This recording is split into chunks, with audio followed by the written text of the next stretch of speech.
It seems I can never catch a break when it comes to encountering scary people. Honestly, I thought that by going on vacation with my best friend Julia in early 2013, we would have had the time of our lives. Though we kind of did.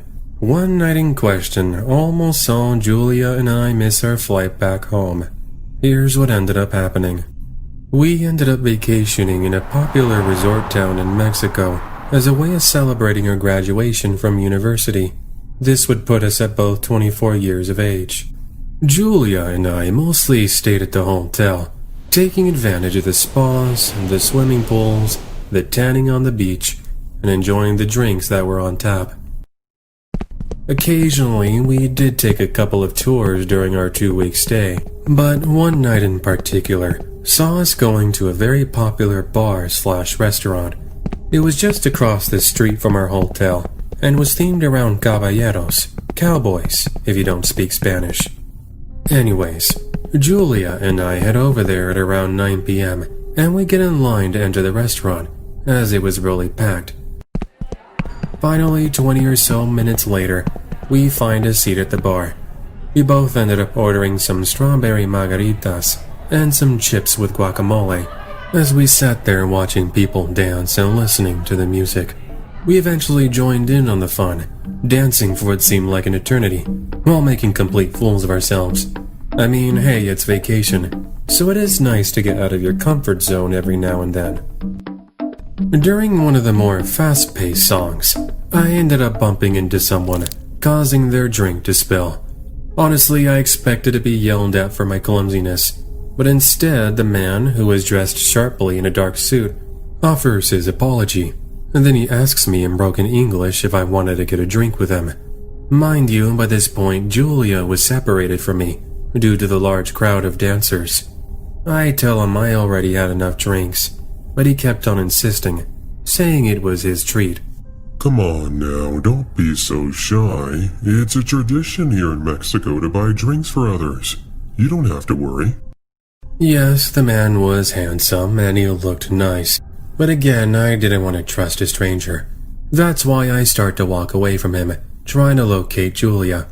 But he ends up walking in front of me and saying something along the lines of, Look, I apologize if I came off too strong.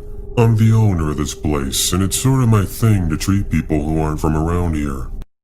Alarm bells were starting to ring in my head, but I couldn't explain why. After all, he hasn't given me any sort of reason to doubt him.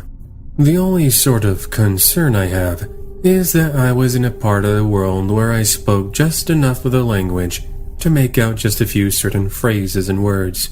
Julia was my translator, and without her, I had this pretty bad confidence issue. Well, I decided to trust the man, and I follow him over to the bar. This was where I meet up with Julia, who asked me if I was ready to go back to the hotel. The man interrupts our conversation, and then he says he'd like to buy us both drinks. Julia then catches up on something that I was unaware of. While I was talking to Julia, the man spoke a couple of phrases to some other men who were dressed just as fancy as Mr. Dancer. I'm going to go ahead and call him that, just to make things easier. Anyways, Julia suddenly says with a concerned tone, Okay, girl, I think that's enough for tonight. Let's get going.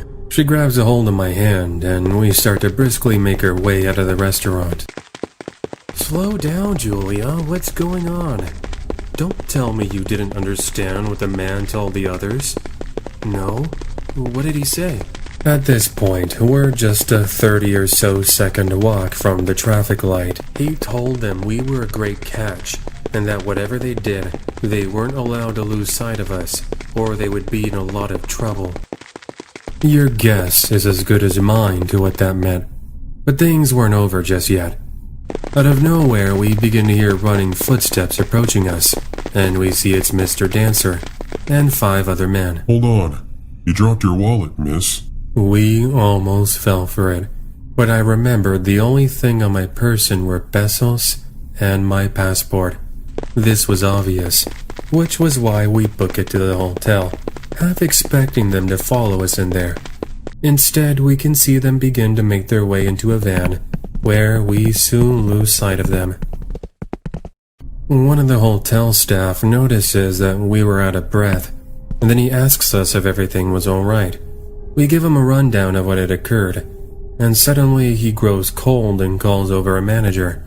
We were pretty confused, until the manager explained this wouldn't be the first time this has happened.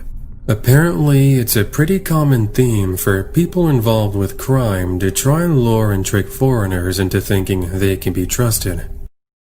Usually, this involves hanging out at bars or parties, where they will try and act nice and try to buy you drinks, or try to get you to follow them to an isolated area. That's where they have fellow partners who are waiting to get you. Julia and I were very creeped out, and we couldn't believe things like this actually happened. Needless to say, we never left the hotel until it was time to head back to the airport. We have never traveled abroad since.